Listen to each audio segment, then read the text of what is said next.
Good. I hope you're all okay, doing well, staying safe, all of that good stuff.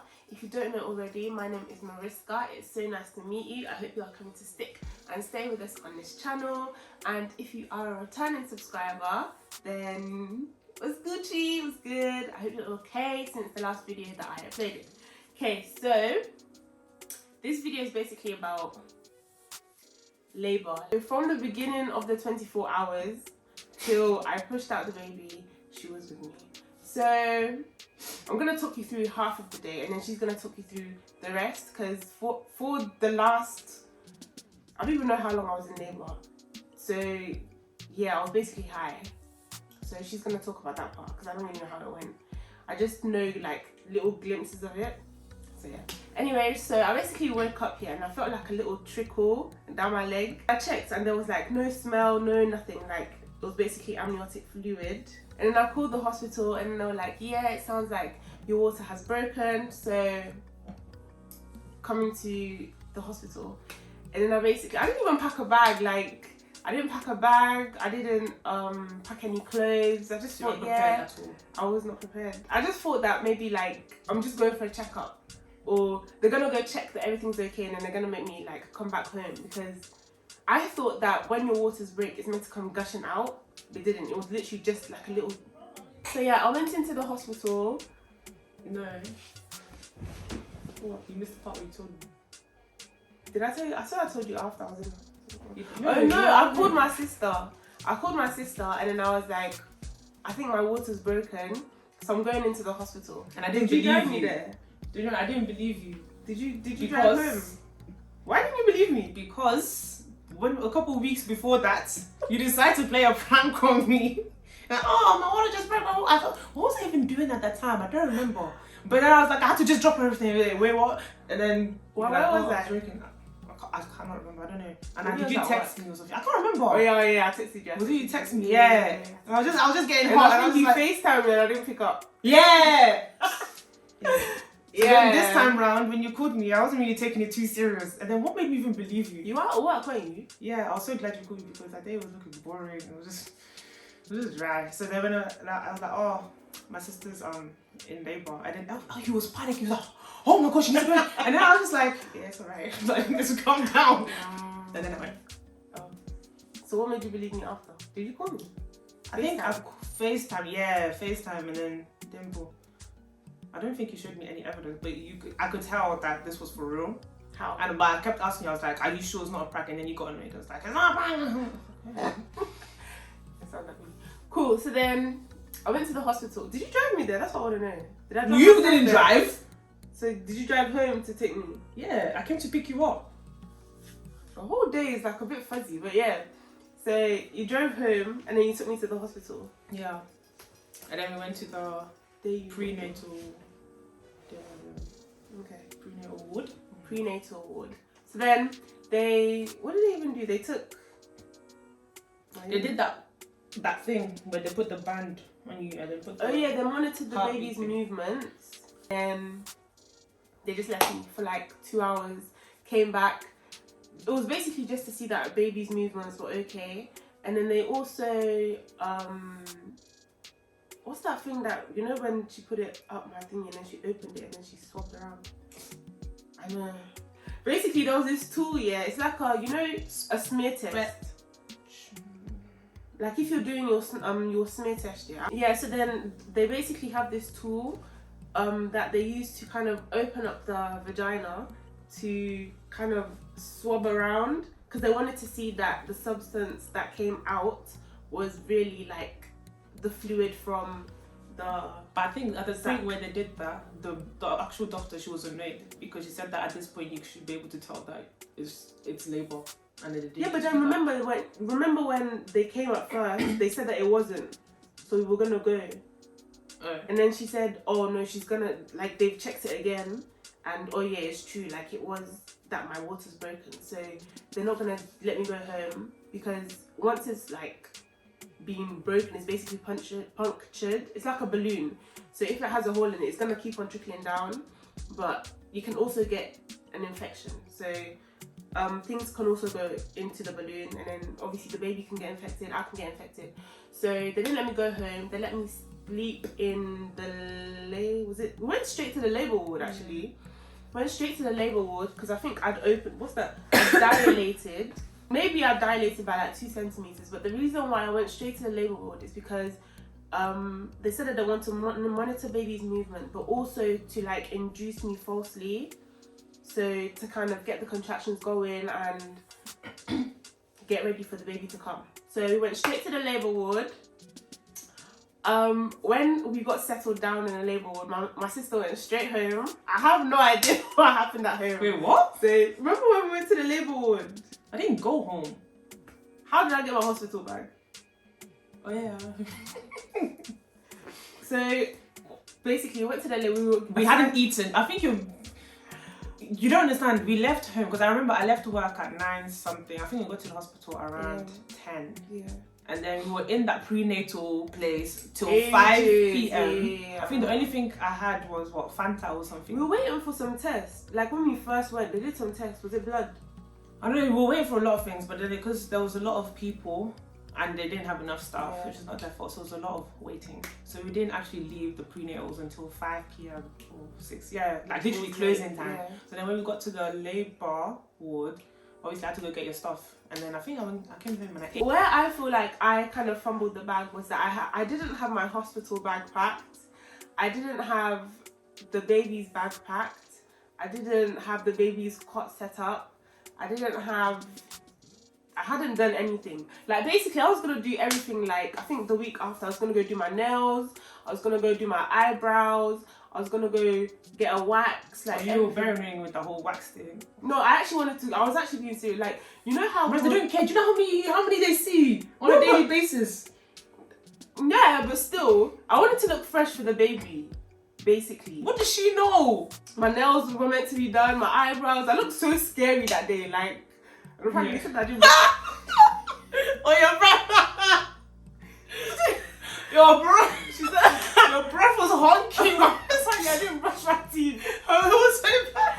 And Julia, I wanted to say something, but I was like, you know, she's in pain. If I say something, she'll get angry. So I just kept it in my mind. The way I was breathing, I can't believe I hadn't brushed my teeth.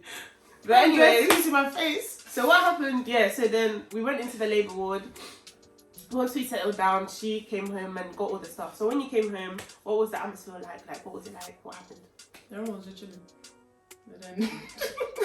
like, no one was jumping up and down, like, oh, baby's coming. Nah, Mama was just like, because I was just asking her where stuff was, because I didn't know, because everything was just, I don't know. So she was just telling me like, oh, if I wait, take this. So then, and then she told me to eat. So I ate, and then I think he didn't want food or something. I wanted snacks, I wanted M&M's. But then she came with me.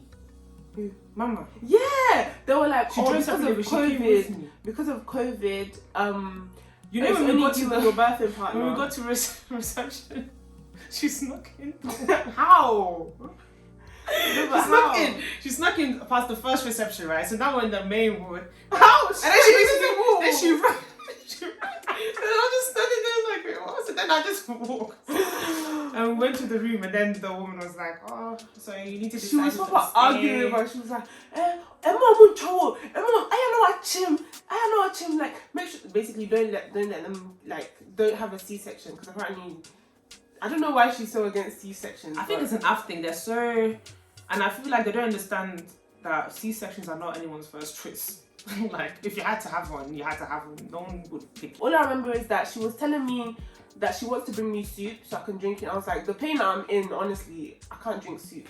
So just take it and I'll drink it the next day. And then I was telling her that she should call my grandma and tell her that I'm in labour, so she should pray for me. Those are the only 2 things I remember. Yeah, and then Mariska came back. And then from then till maybe more, it was the longest night I've ever experienced in my life. As in, I could not sleep. When I was telling my sister to vlog, the camera was the other way around. When I was not, like, oh my god. It was so... Listen, Marius, that was my first ever vlog, first of all, and it's not easy. It's actually not easy. The camera was either upside down, or the camera wasn't in her face, it was facing the wall. But that actually wasn't a bad experience, to be honest. We listened to music, she did my hair. I couldn't sleep. You were wearing a bonnet? Yeah, but before that I was wearing a wig. I remember you brushing my hair, yeah. Oh, that's nice. You brushed my hair, yeah. And then you put a little hair clip inside it, so they wouldn't go in my face. Oh yeah, oh, so cute. Yeah. I remember that actually. Yeah, and then she fell asleep eventually, but while she like kind of fell I felt asleep, so bad when I fell asleep. I fell asleep for like left 2 minutes. It was not that long. It was not that long. 2 minutes? Yeah, it was just very, very I short. let you sleep for at least an hour. Huh? At least An hour? Yeah. No. Because I remember even when I slept, it was late. It was Do you know the like things that happened within the duration? Within the duration that you were Marius, for the majority of the night, I was literally standing up because you were standing up, and you'd be bending over the table, so then I'd be behind you, and then I don't know if you were high, I don't know, but it's like you'd be falling back because you were tired, didn't it? So then I'm gonna try and catch you and then I grabbed you a ball, and then you kept like rolling, like because you were falling asleep, so it's like you're about to fall off. So then I'm like trying to hold onto you. So then I grabbed a chair, and it's like I think I was leaning like that on you, so that I can kind of sleep a little bit. That position was so weird. So I remember I was sitting, at one point I was sitting on the bed and then you were sitting on the ball. Or was it a chair? Oh, no, it was a chair. You were sitting on something and then it's like I was leaning on you and then you were proper leaning some other way as well. And I was thinking, wow. When I look back at it, I'm just like, right, how did you sleep? But wait.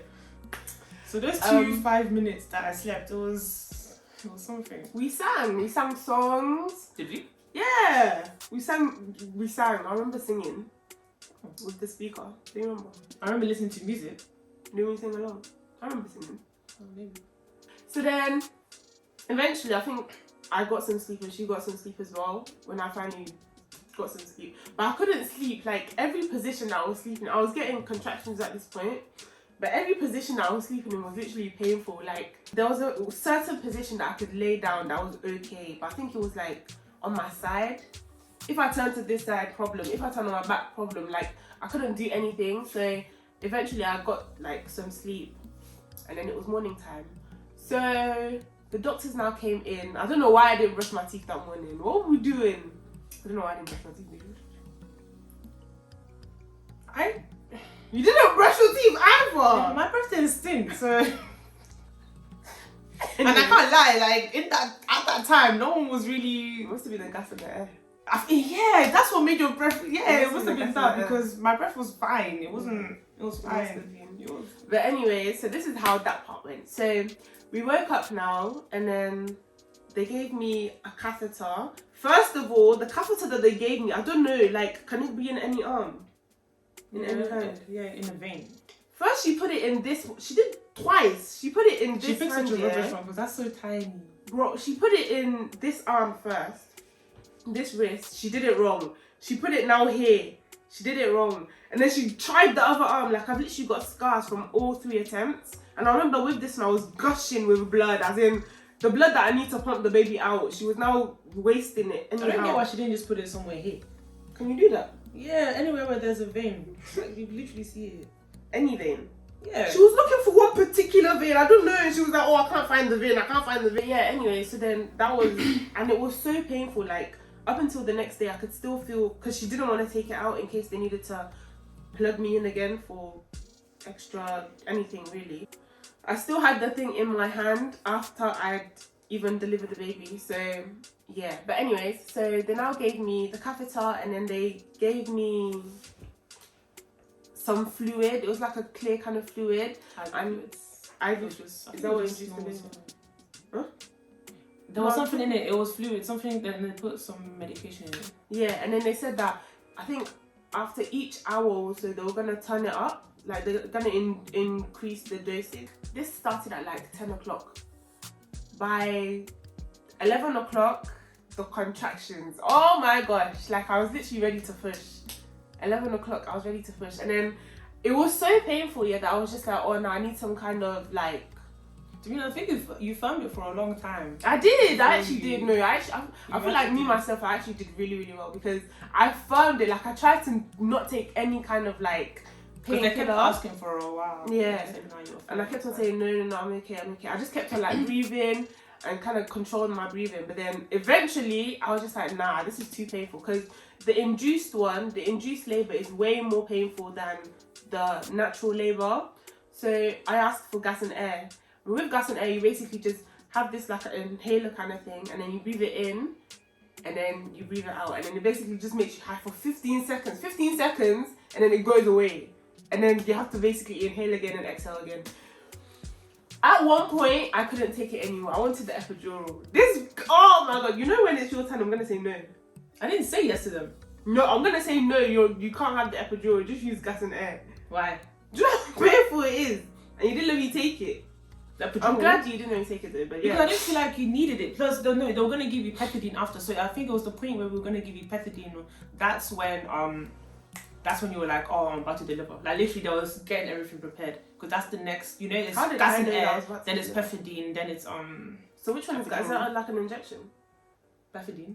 Yeah, so we'll just go through the, it's just a small, in your skin. I think it was. So how did I know that I was about to deliver? Because you were saying that the baby was coming, How did I know that the baby I don't know, Mariska. You just said the baby was coming. Why did everyone believe me? What if I was lying? But it was true, because then that's when they stopped and then they had a look and they're like, yeah, you're right. Because you were literally, you were pushing. I remember I was still wearing trousers. I was still wearing trousers and then I could feel the baby was coming, like the baby wants to come out. So then, but before then, you were on the gas and air for a while. Like 2 hours. Yeah, it was a long time. And you wouldn't, oh my gosh, you wouldn't stay still. Oh my, you wouldn't stay, and the part, that was even more frustrating. Not frustrating, but it was like, you couldn't hold the device. Yeah, you couldn't hold it. So I was holding it, and literally you would turn this way and I'll be following you, putting it there. And then you would turn this way and I'll be following you and putting it there, like literally the whole time. Because you're in pain. And if you don't have it, you will be in pain. And you're not holding it. And I'm like, Marius, you need to hold it. I saw I was standing up though. Huh? Was this whilst I was laying down? Yeah, there were times we'd be in bed and then obviously you'd get out and Marius, when I tell you I was following you everywhere because you weren't holding onto it. I couldn't. But you were in pain. I was. I couldn't hold it. Yeah. I actually couldn't. And then it got to I was so hungry. I was so hungry. Oh my gosh. And then Mama had already, early on in the morning, she had brought some like sandwiches and stuff. So I was trying to eat because I just didn't have any energy. You in pain like that? No, but I can't. Did you try and feed me? Huh? No, because what you needed to have. I don't think you could eat. No, you weren't allowed to eat. That was before, no? No, this was like during the whole. I'm not allowed to eat during labour. No, you weren't allowed to because that's why they said that. Oh, if you're gonna have anything, your stomach needs to be empty. Yeah. You weren't allowed anything. I mean, I'm allowed, so I think it was in case I needed a C-section or something like that. That's what they said. I don't know. Yeah, I remember when I turned around, it was very hard. So because I was telling you to hold it, obviously you weren't holding it. So then I was like, you know what, so I turned around really quickly. You got the sandwich, and I had the sandwich in one hand and the casting in one hand. And then I continued following you whilst I was eating. But it gave me more energy to, What that one bite? Well, you ate the whole thing. No, I think I ate one half, and then I think I had that other half later. Yeah. But the one half I had was needed. I was hungry because the breakfast was disgusting, wasn't it? Yeah, so then you're like, oh, the baby's coming, I'm gonna push. And they were like, no, wait, hold on, you're wearing trousers. Stop. I couldn't even stop myself. So then I took off the trousers and I think you'd peed inside and I was like, oh my gosh, you peed. And they're like, no, that's the fluid, the baby's coming. So then I took it off and then I was like, should I keep it? I was like, let me just throw it away. They were like, yeah, just throw it away. So then what happened after that? Then they were setting up the bed, right? So with the bed, there's these things on the sides that they lift up so that you can put your foot on it. And she managed to do it on this side. But on this side, you refused to put your foot on it. So guess who had to hold the leg the entire time? Me. Hey, and your leg is heavy. Hey. But yeah. And she was tiny. She was so small. She was literally the size of my fist. Oh yeah. That's what she was using to like measure her head. And apparently her she head was the same was size. That's this size. Her eyes were here. Her nose was here. Her lips were here. On this small fist.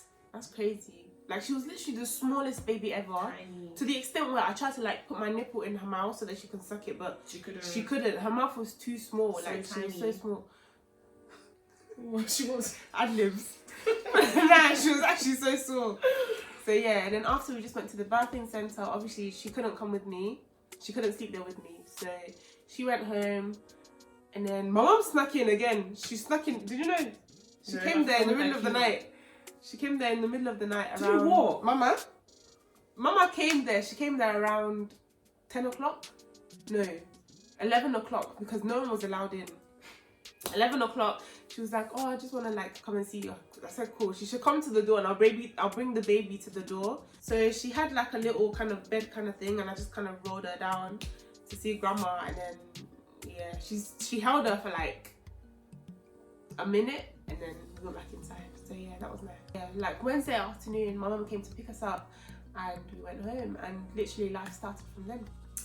So yeah, we've probably rushed this last bit so much because we put so much time and effort into the last one. A lot. That the vim has just died down. So yeah, I hope you enjoyed this video anyway. If you did, don't forget to give it a thumbs up. Like, comment, share, subscribe if you haven't already. And yeah, I'll see you in my next video. Stay safe.